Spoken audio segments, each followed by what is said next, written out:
In color charts 3 and 4, you will be mixing all of the colors on your palette with each other, and then making a series of neutral grays from complementary colors. Both of these will fit on one piece of 10 by 16 inch paper. Let's start with the color chart where you'll mix every color with every other color on your palette. You have 7 colors, so make your grid 7 inches wide by 7 inches high. If you have more colors than that, just increase the size to accommodate those extra colors, 1 inch per square. Include in that 1 inch per color square a small space between, so the colors won't run into each other. You can put a small dab of color along the top and the side to notate which color is going to be where. You can also write the name or just the initials of each pigment. You can start by mixing each color with itself, which ends up being on the center diagonal of the grid. Following this, you'll start to mix each color with another color on your palette. When you start making this grid, you'll be mixing a color from the top with a color from the side. Put all of the colors in the same order, and you can put a little dab of color to identify them, or even write the name of the pigment there. You will soon realize that you're actually painting each color twice, so you might make the balance of the 2 colors a little different in each square. Here I'm going to mix the orange with the yellow, making sure I leave a small space between the next color.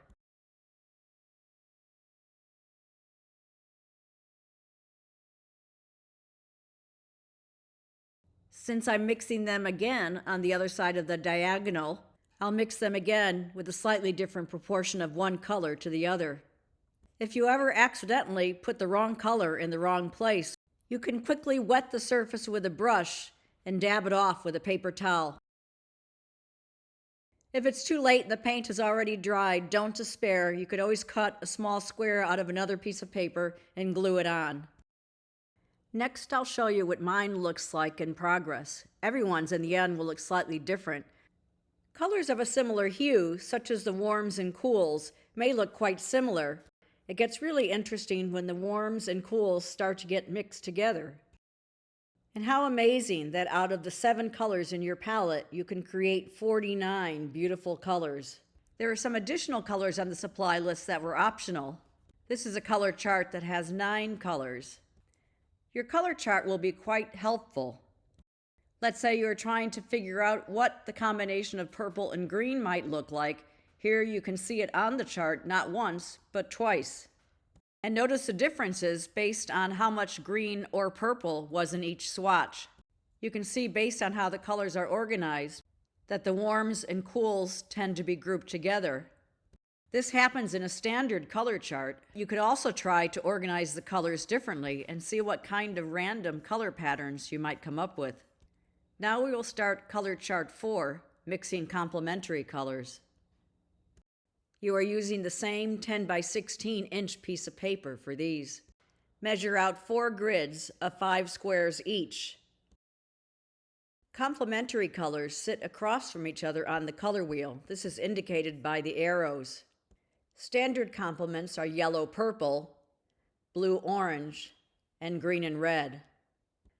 But any colors directly across from each other on the color wheel are considered complements. When complementary colors are mixed together, they make a beautiful range of neutral gray tones, sometimes with a tint of each of the colors.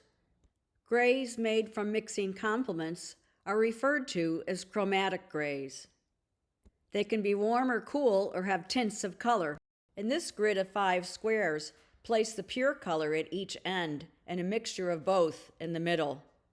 In addition to the 3 pairs of complements, you will also make gray from blue and brown. There's plenty of extra space on the paper to test colors. This is what both will look like together. Now we will move on to creating color swatches. Use 1 full piece of 16 by 20 inch paper to make these 3 categories of color swatches. Make them a little larger than the colors in the color grid. It's not necessary to draw a grid for these. Just make sure you have enough room for all of them. Avoid using colors right out of the tube, as you will learn a lot more if you mix 2 or more colors together.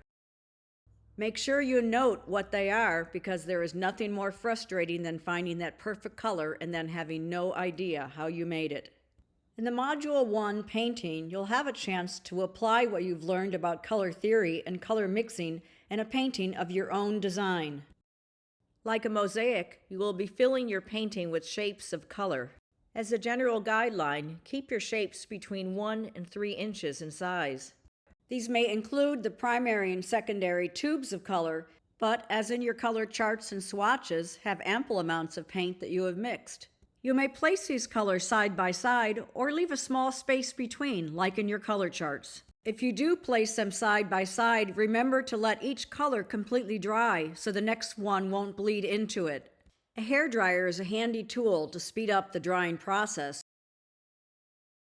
If you choose to draw your shapes first, use the 4H pencil, which creates a very light line. If you need to lighten the line, or if you've changed your mind, always use the kneaded eraser. Your paper has a very delicate surface and can be easily damaged by other types of erasers.